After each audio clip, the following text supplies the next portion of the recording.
Bom dia, meu povo. Saúde, paz e graça a todos. Bem-vindos ao canal Profetas do Último Século, onde hoje vamos gravar o capítulo 14 do livro do Apocalipse.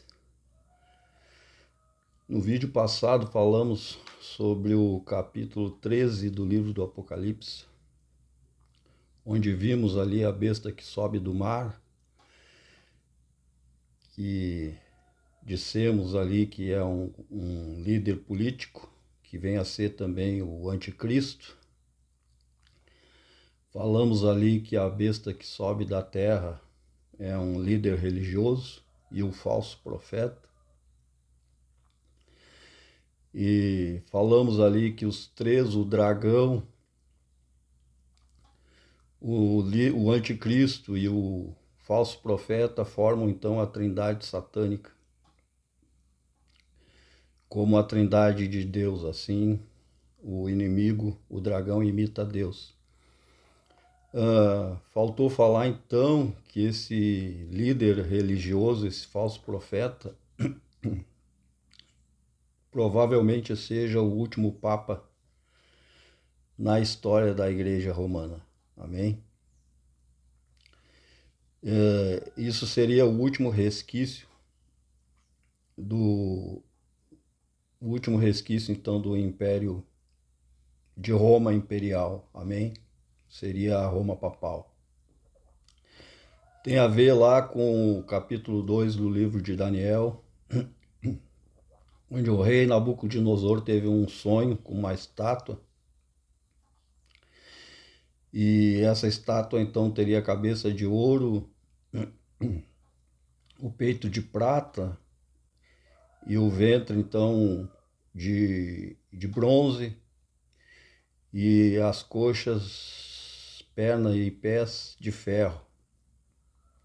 Seria então representaria então esse último império, o Império Romano.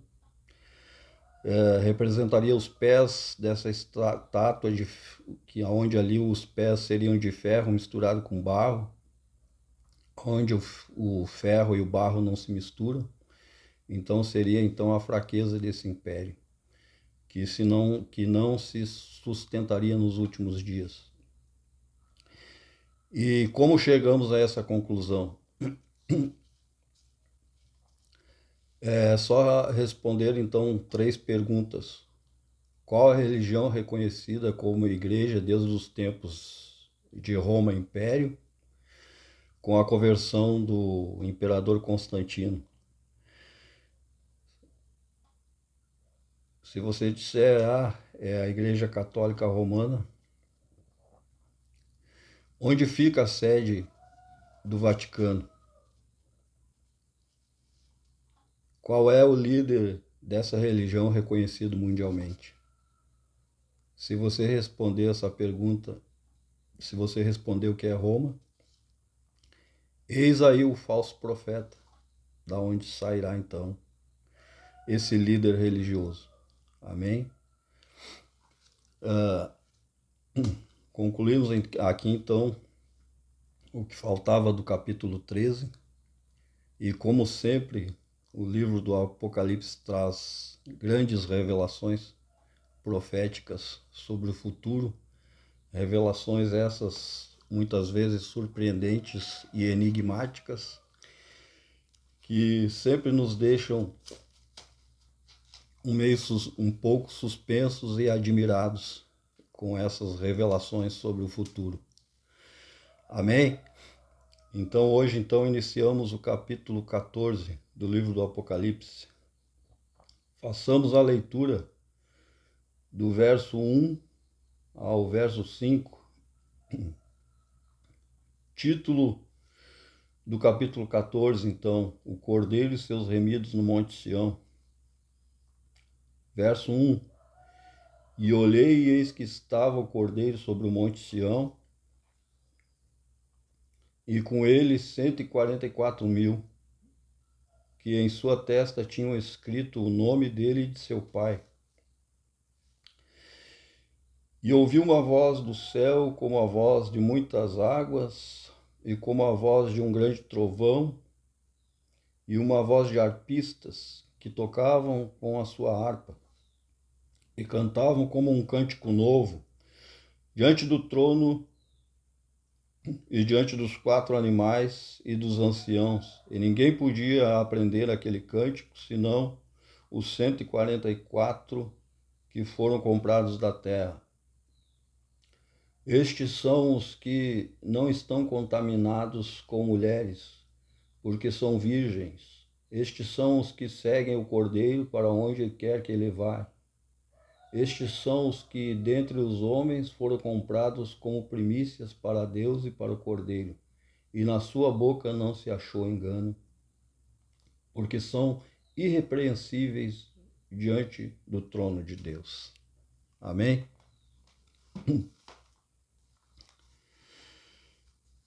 Então, verso 1, fala então do Monte Sião. Olhei e eis que estava o Cordeiro no Monte Sião. Monte Sião se refere a Jerusalém, mais propriamente aonde ficava o primeiro templo construído por Salomão, amém? Ali as escrituras se referiam ao Monte Sião, à cidade de Jerusalém, amém? Então o Monte Sião é referência a Jerusalém terrena, lá em Israel, amém? Que será aonde o Senhor Jesus descerá então, quando vier na sua glória, será lá em Jerusalém, na Jerusalém terrena, aonde será a sede então do seu governo. Aonde diz então que a Jerusalém celestial vai descer do céu sobre a Jerusalém terrena, e ali vai ser a sede mundial do governo de Cristo, amém? No governo, no milênio, no governo milenial, amém?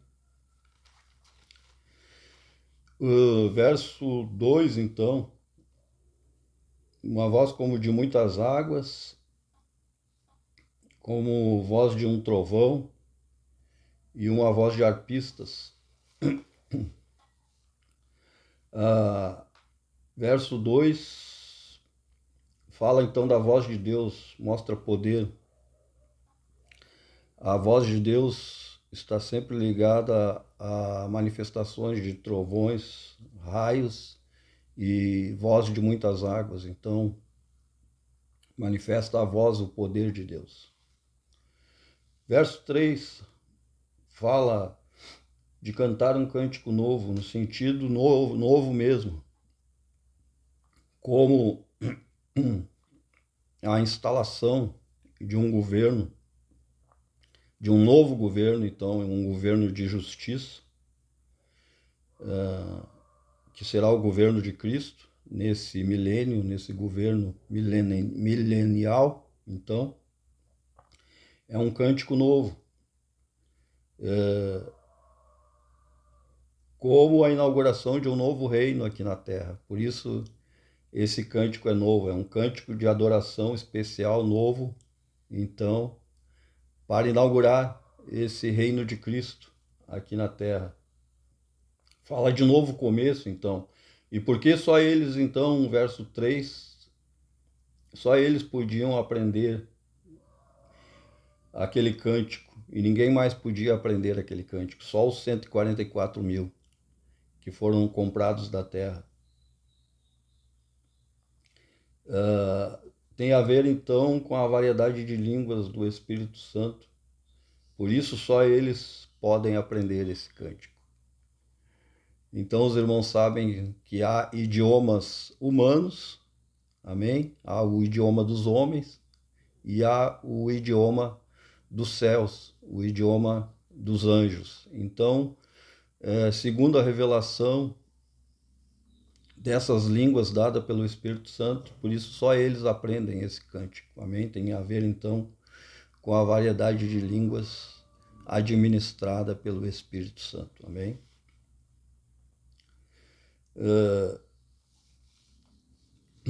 Verso 4, então. Verso 4 diz que eles, então, estes são os que não se contaminaram com mulheres, porque são virgens. Estes são os que seguem o Cordeiro para onde quer que ele vai. Estes são os que dentre os homens foram comprados como primícias para Deus e para o Cordeiro. E verso 5, e na sua boca não se achou engano, porque são irrepreensíveis diante de Deus. Amém? O verso 4 e 5, então, fala que eles são especiais, eles são raros, são puros, são santos. Por quê? Pela sua condição de virgens. Por isso eles seguem o Cordeiro. Amém? Por quê? Porque eles são especiais, eles são virgens, eles são santos, eles são aqueles homens que, entre os homens da terra, são os mais puros. Foram, então, separados para Deus e para o Cordeiro. E eles seguem o Cordeiro para onde quer que vá. Exatamente por essa condição. E sobre essa pureza, sobre essa versão deles não se contaminarem porque são virgens, há duas interpretações. Uma diz que são porque eles não se contaminaram com a idolatria. E a outra fala, então, literalmente sobre eles serem virgens. E eu concordo mais com essa interpretação, a interpretação literal, que eles são virgens, eles têm uma condição especial. Então, eles fazem parte de um corpo de assessores especial de Jesus Cristo, que eles acompanham, então, o Cordeiro para onde que ele quer que ele vá, porque eles são raros, eles são especiais por essa condição de serem virgens, serem puros. Amém? E 144 mil, porque numa população mundial hoje que chega a 8 bilhões de pessoas, não é difícil de entender porque são só 144 mil. Quem não conheceu aí uma pessoa ingênua na vida aí, um amigo, uma amiga que nunca se interessou em casar, uma pessoa que foi virgem. Eu conheci uma senhora que nunca casou, nunca teve filho, e era virgem, amém? E assim ela faleceu. E assim ela partiu desse mundo. Também conheci um senhor. E quem é que não conhece alguém assim, amém? É raro. É um em cada 1000 ou um em cada milhão. Mas acontece. Então, por isso eles são só 144 mil. E aqui é literal também esse número. E o que eu não concordo é de teólogos, às vezes pegando um número literal, um número específico, como esse número que diz que são só 144 mil, e interpretando como um número simbólico. Esse número é literal. Se a Escritura diz que é só 144 mil, são só 144 mil. E aqui a interpretação é literal e não é simbólica. Amém? Então, seguindo então a leitura do verso 6 do capítulo 14, os 3 anjos proclamam os juízos de Deus. E vi outro anjo voar pelo meio do céu e tinha o evangelho eterno para o proclamar aos que habitam sobre a terra e a toda nação, tribo, língua e povo, dizendo com grande voz: temei a Deus e dá-lhe glória, porque vinda é a hora do seu juízo, e adorai aquele que fez a terra, fez o céu e a terra, o mar e as fontes das águas. E outro anjo seguiu dizendo: caiu, caiu a Babilônia, aquela grande cidade que a todas as nações deu de beber o vinho da sua ira e da sua prostituição. Verso 9: E seguiu o terceiro anjo dizendo com grande voz: Se alguém adorar a besta e a sua imagem e receber o sinal na sua testa e na sua mão, também o tal beberá do vinho da ira de Deus, que se deitou não misturado no cálice da sua ira, e será atormentado com fogo e enxofre diante dos santos anjos e diante do Cordeiro, e a sua fumaça, e a fumaça do seu tormento sobe para todo sempre, e não tem repouso nem de dia nem de noite. Os que adoram a besta e a sua imagem, e aquele que receber o sinal do seu nome. Aqui, verso 12, aqui está a paciência dos santos, e aqui estão os que guardam os mandamentos de Deus e a fé em Jesus. Verso 13, e ouvi uma voz do céu que me dizia, escreve, bem-aventurados os mortos que desde agora morrem no Senhor. Sim, diz o Espírito, para que descansem dos seus trabalhos e as suas obras os sigam. Amém?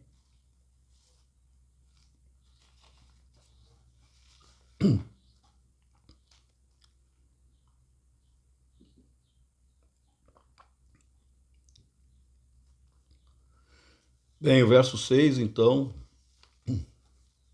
do texto que acabamos de ler,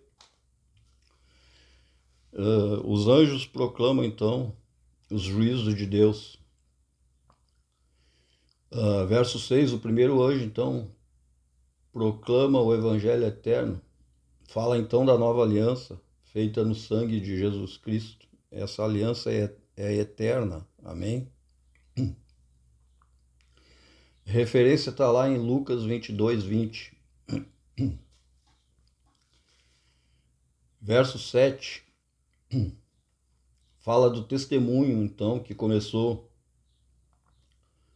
O verso 7, então, ali, vamos voltar lá. O verso 7, então, diz que o anjo, o verso 6 e o verso 7, né? Diz que o anjo proclama o evangelho eterno aos que habitam sobre a terra, toda a nação, tribo, língua e povo. Amém? O verso 7, então, fala do testemunho que começou com os profetas do Antigo Testamento, depois pregado pelos apóstolos e os discípulos da igreja primitiva do primeiro século, então, os cristãos, então, e depois o testemunho dos cristãos em todo o mundo. E agora, então, é confirmado pelo anjo, que confirma a chegada dos juízos de Deus e a ira de Deus, como anunciaram, então, os profetas, os apóstolos, então, os primeiros pais da igreja e os discípulos. E nessa era comum, então, anunciada pelos cristãos, e agora, então, o anjo confirma o testemunho do evangelho pregado, então, pelos profetas e pelos homens em toda a história do mundo, em toda a história humana, então. O anjo proclama, então, e confirma o testemunho do evangelho, amém? No verso 7. Verso 8 e 9, verso 8, então, o segundo anjo fala do julgamento da grande Babilônia. Essa grande Babilônia, ela se refere à Babilônia espiritual, se refere a Roma, amém? Lá do capítulo 17 e 18 do Apocalipse. Mais especificamente no capítulo 17, verso 9, ali, então fala ali, aqui há entendimento, e ali dá referência, então, que essa grande prostituta, ou seja, essa cidade, essa Babilônia, se refere àquela mulher sentada, então, sobre a besta e sobre 7 montes, se refere, então, essa mulher se refere a essa grande cidade, a essa grande prostituta, que espiritualmente é a Babilônia, se refere então a Roma, porque Roma está edificada, situada sobre 7 montes e 7 colinas. 7 montes, que são 7 colinas também. Então, se refere à cidade de Roma. A grande cidade que prostituiu as nações, então, e os moradores da terra com a sua idolatria e prostituição, no sentido físico e espiritual. Apocalipse capítulo 17 e 18, então. Está lá a revelação da grande prostituta também, que é a cidade de Roma. Paramos então no versículo 7 e o 8, que é o julgamento então da grande Babilônia, que se refere à cidade de Roma. Verso 9, então. O terceiro anjo proclama o juízo sobre os que adorarem a besta e a sua imagem receberem o sinal na sua mão ou na sua testa. O verso 9, então.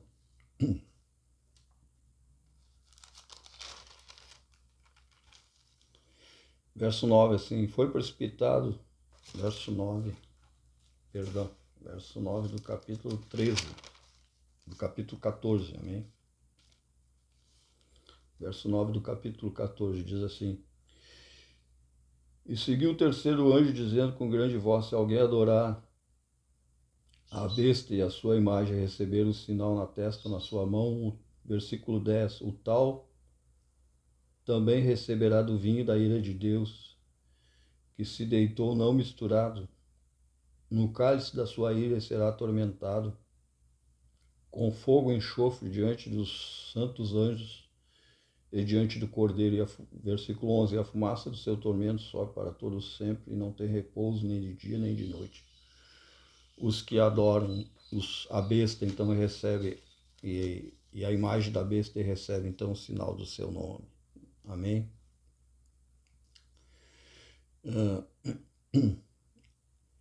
Aqui, então, o contexto do verso 9 é o cenário da grande tribulação. Amém? E a manifestação do anticristo, que vai querer ser adorado como Deus.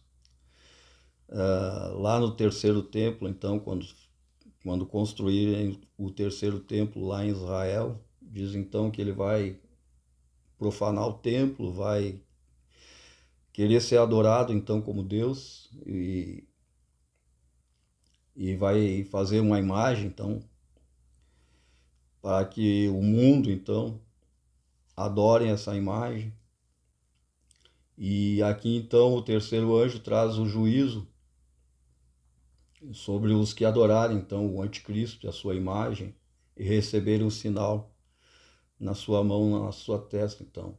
O contexto aqui, então, é a grande tribulação. Amém? A última semana, então, lá do livro de Daniel, capítulo 12, amém? A última semana, então, seria os 3 anos e meio da grande tribulação. Amém? E o verso 10 e 11 fala, então, sobre o vinho sem mistura, significa a pura justiça de Deus, sem culpa, e o tormento é eterno. Amém? A referência está lá em Marcos, capítulo 9, verso 46. Amém? Onde diz que é melhor, o Senhor Jesus ali explicando, é melhor entrar no reino dos céus com uma mão, se a tua mão te escandalizar, então corta e lança para longe de ti, que melhor é entrar no reino de Deus, na vida eterna, tendo só uma mão, do que ter as duas e ser lançado no inferno, aonde ali o bicho nunca morre, o fogo nunca se apaga. Então isso significa, o verso 10 e 11, vinho sem mistura, ou seja, a justiça de Deus sem misericórdia, sem culpa. Amém? Isso quer dizer, então, o vinho não misturado. É a ira pura de Deus, a justiça de Deus, e diz que o juízo, então, será sem misericórdia. É a ira de Deus sem misericórdia. Então, reservada àqueles que adorarem a besta e a sua imagem, e aqueles que, então, tiverem o sinal na sua mão ou na sua testa. Amém?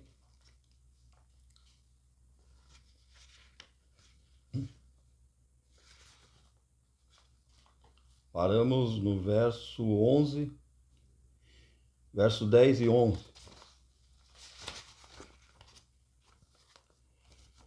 Verso 12, então.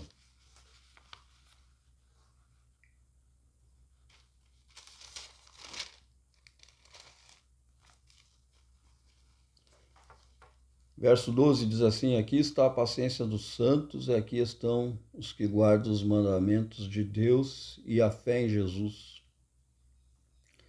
E ouvi então, verso 13, ouvi uma voz do céu que me dizia: escreve, bem-aventurados os mortos que desde agora morrem no Senhor. Sim, diz o Espírito, para que descansem dos seus trabalhos e as suas obras os acompanhem. Oh, glória a Deus, amém? Então, verso 12 fala da grande paciência, então. Aqui está a paciência e a fé dos santos, ou seja, a paciência e a fé para suportar a grande tribulação que virá, então, no fim dos tempos.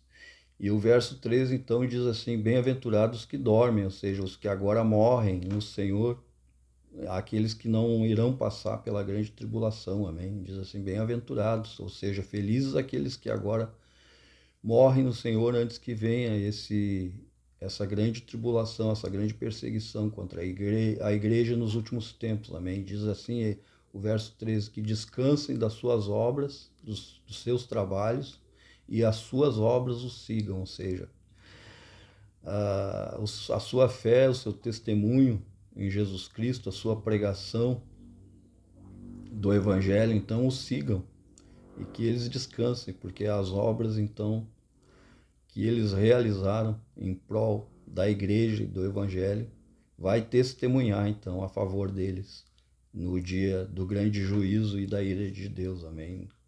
É isso que significa, então, o verso 13. O verso 14 em diante, façamos a leitura, então. O verso 14 diz assim: a ceifa e a vindima. E olhei, e eis uma nuvem branca, e assentado sobre a nuvem um semelhante ao Filho do Homem, que tinha sobre a cabeça uma coroa de ouro, e na sua mão uma foice aguda. Verso 15. E outro anjo saiu do templo, clamando com grande voz ao que estava assentado sobre a nuvem: lança tua foice e cega.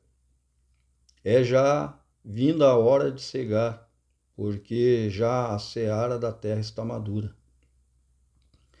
E aquele que estava sentado sobre a nuvem meteu a sua foice à terra, e a terra foi cegada.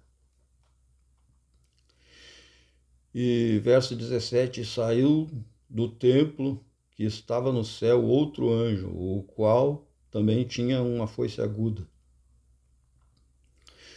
E saiu do altar outro anjo, que tinha poder sobre o fogo, e clamou com grande voz ao que tinha a foice aguda, dizendo: lança tua foice aguda e vindima os cachos da vinha da terra, porque já as suas uvas estão maduras. E o anjo meteu sua foice à terra e vindimou as suas uvas da vinha da terra, e lançou-as no grande lagar da ira de Deus. E o lagar foi pisado fora da cidade, e saiu sangue do lagar até os freios dos cavalos, pelo espaço de 1.600 estádios. Amém?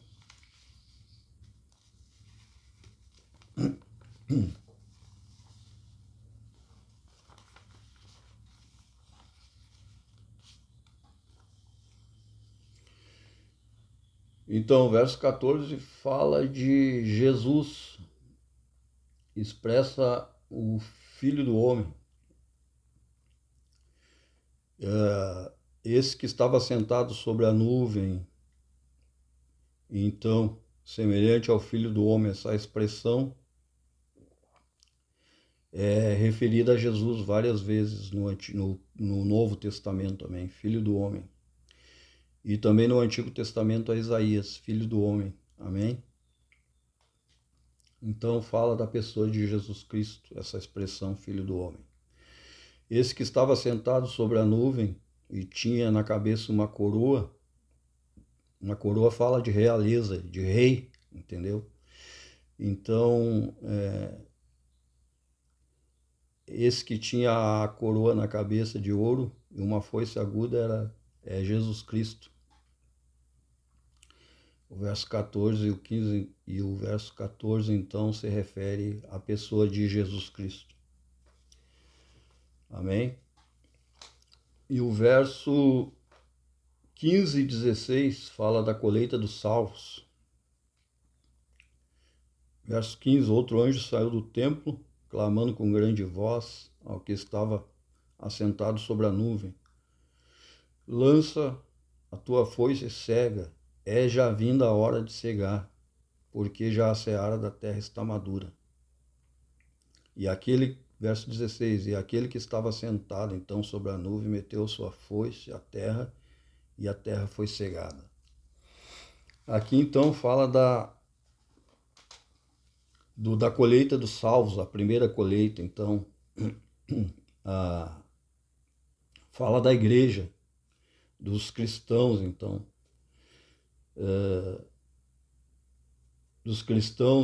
e daqueles que têm a fé em Jesus Cristo. Fala então da vinda de Jesus Cristo buscar a sua igreja, então, nos últimos dias, então, né? O verso 15, então, e 16, fala da colheita dos salvos. Amém? Da vinda, então, de Jesus buscar a sua igreja. O verso 15 e 16. O verso 17 e 18 fala da segunda colheita. Então, se refere aos ímpios, que será o joio, e que tem a ver, então, com a parábola do joio e do trigo. Amém? Então, a segunda colheita, então, a primeira é a vinda de Jesus Cristo buscar a sua igreja, que tem a ver, então, com a colheita do joio e do trigo, onde Jesus explicou que o joio e o trigo, eles crescem junto, mas por razão, então, da colheita. Onde Jesus fala, então, que a colheita, o campo é o mundo, e os ceifeiros são os anjos, e o fim dos tempos, então, é o juízo, então, de Deus. Amém? Então, tem a ver, então, com a parábola do joio e do trigo. A primeira colheita é o trigo, então, é a igreja de Deus. A segunda colheita é os ímpios, que fala, então, ali cachos de uva, que foi lançado no grande lagar. Lagar era aquele lugar onde se colocavam as uvas e se pisava as uvas, então, para espremê-las, então, e ali extrair, então, o suco da uva. Então, esse grande lagar e essa segunda colheita se refere aos ímpios, e ao grande lagar, ao juízo de Deus, então, e fala do juízo eterno de Deus e da ira de Deus não misturada, então. Fala, então, do juízo de Deus nos últimos tempos e do juízo de Deus, então, sobre os ímpios. Amém? E aqui, claramente, esse versículo 17 e 18, que fala, então, dos cachos de uva e da grande colheita, para mim, na minha interpretação, claramente se refere à guerra do Armagedon, aonde diz ali que Jesus Cristo vem, então. Antes disso, fala então que o anticristo convoca, ele reúne todas as nações numa última guerra contra Israel, e ali o anticristo, então, Satanás e o anticristo, então, faz guerra, reúne todas as nações contra Israel nos últimos dias, nos últimos tempos. E ali então diz que Jesus Cristo ele desce sobre o monte, sobre Jerusalém, sobre o monte, então, Sião ali, e ali com o sopro da sua boca ele então mata os exércitos, com o sopro da sua boca então, ele mata os exércitos do anticristo, ali então no Vale do Armagedon, que também é conhecido como o Vale de Meguido, amém? Ali então, para mim claramente, esse verso 17 e 18, que fala do lagar e da vindima, da segunda colheita, claramente para mim se refere a essa última batalha do anticristo contra Deus, contra o povo de Deus e contra o próprio Senhor Jesus Cristo, onde será a grande matança ali naquele lugar, e será grande então o derramamento de sangue ali, porque eles vão experimentar e beber da ira de Deus sem mistura, da justiça de Deus sem misericórdia. Então, nessa última batalha, lá no Vale do Armagedon, conhecido como o Vale de Meguido, que fala ali no verso 20, e o lagar foi pisado fora da cidade, ou seja, fora das portas da cidade de Jerusalém, e da cidade onde foi construído então, onde era o antigo primeiro templo, amém? Por isso ele foi pisado fora da cidade, fora das portas da cidade, se refere lá à cidade de Jerusalém, em Israel. E diz então o verso 20 ali, que o sangue do lagar subiu até os freios dos cavalos, no espaço de 1.600 estádios. Então, esse espaço, para mim, se refere a esse vale e a essa última batalha, então, do Armagedon. Ou seja, na batalha de Jesus Cristo contra o anticristo e os seus exércitos, nos últimos tempos. Amém?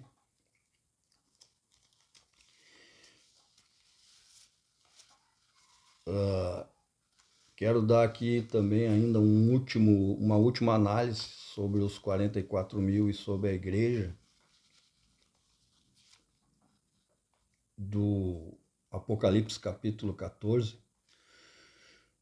Os 144.000, então, devido a essa condição única de serem virgens, castos e santos irrepreensíveis, farão parte, então, de um corpo parlamentar de assessores especiais de Jesus, especiais e pessoais, então, de assessores do Senhor Jesus. Ou seja, eles são aqueles que seguem o Cordeiro para onde quer que ele vá.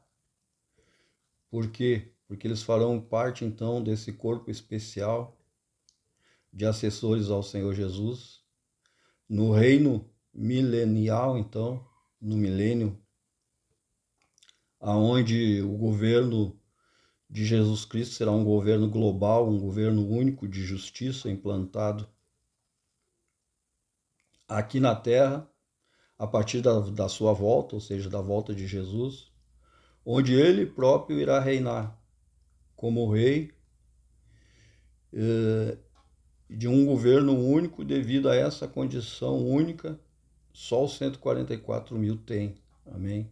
Ou seja, porque não se achou engano na sua boca, ou seja, são irrepreensíveis, não têm pecado, são puros. Então, ao meu ver, analisando o capítulo 14, esses 144.000, então, farão parte desse corpo especial de assessores do Senhor Jesus e do seu governo no milênio, quando ele voltar, então, aqui na Terra, onde a sede será lá em Jerusalém, a sede do governo, então, do governo do milênio, então, de Deus, será lá em Jerusalém. Amém? em Israel. Segunda análise que eu faço sobre a colheita da igreja, ou seja, a primeira colheita ali onde Jesus fala que separa então o joio do trigo, que se refere à sua igreja, na sua vinda, quando os anjos do céu então são os ceifeiros que irão colher a sua igreja, irão arrebatar a sua igreja. Amém? A igreja então, ao meu ver, será uma comissão jurídica, parlamentar e administrativa do reino e do governo global único de Jesus Cristo, onde a sede e o reino será lá em Jerusalém, terrena, em Israel. Como eu expliquei, a Jerusalém celeste descerá lá sobre a Jerusalém terrena, ficará então suspensa sobre a cidade, lá em Israel, e ali será então a sede do governo global de Jesus Cristo. Amém? E a igreja então fará parte então dessa comissão jurídica, parlamentar e administrativa desse reino global então de Jesus Cristo na sua vinda. Amém?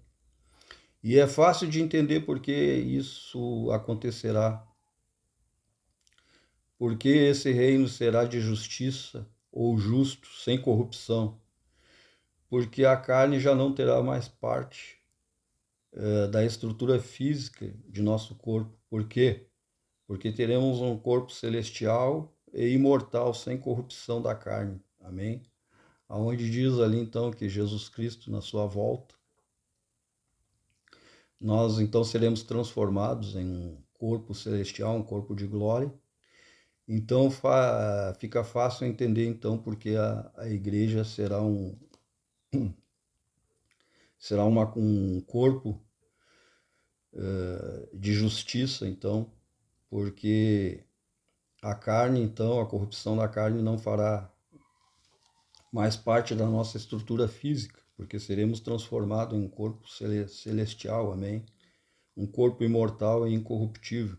Ou seja, a corrupção da carne, ou seja, a ganância por dinheiro, a cobiça e os pensamentos e sentimentos de lascívia, amém, já não existirá. Por quê? Porque não seremos mais carne e sangue.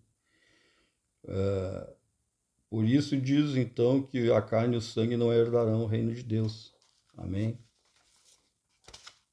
Porque a fraqueza, o pecado, a cobiça, a corrupção, a ganância, os sentimentos de lascívia, os desejos sexuais vêm da carne. Amém? Então por isso a igreja agora, transformada, revestida, num corpo de glória, num corpo imortal, num corpo eterno, agora vai reinar com justiça e não vai ter perigo mais de corrupção nesse reino. Por isso diz então que esse reino, esse milênio, esse reino de 1000 anos será de justiça. E quem vai administrar esse governo, esse reino, é a igreja. Amém? E nós entendemos estas coisas porque temos a mente de Cristo. Amém? Aleluia. Glória a Deus. Então a carne já não fará parte então da estrutura física do nosso corpo quando Jesus Cristo voltar, porque seremos revestidos de um corpo imortal, de um corpo glorioso. Amém? Onde a carne já não fará mais parte da estrutura dos salvos e da igreja de Deus, que irão compor esse governo, então, esse reino de justiça no fim dos tempos, com a vinda do Senhor Jesus Cristo. Amém? Fica aqui, então, a conclusão deste capítulo, do capítulo 14 do livro do Apocalipse. E então estamos chegando já à metade, passamos da metade do livro do Apocalipse, e até um próximo capítulo, então, se Deus assim o quiser e o permitir. Lembrando que após a conclusão, então, desse estudo do livro do Apocalipse, traremos, então, vídeos inéditos sobre vários assuntos polêmicos, amém? Sobre várias temáticas teológicas, e os estudos estão bem interessante, então quero convidar você a participar desses estudos após então o término do estudo do livro do Apocalipse. Então está bem curioso mesmo, bem interessante esses estudos, está muito bom, e onde estaremos trazendo ali vários estudos, várias temáticas teológicas, e quero convidar você então a participar desses estudos, amém? Até um próximo vídeo, se Deus assim o quiser e o permitir. Em nome de Jesus, amém. Paz e graça a todos.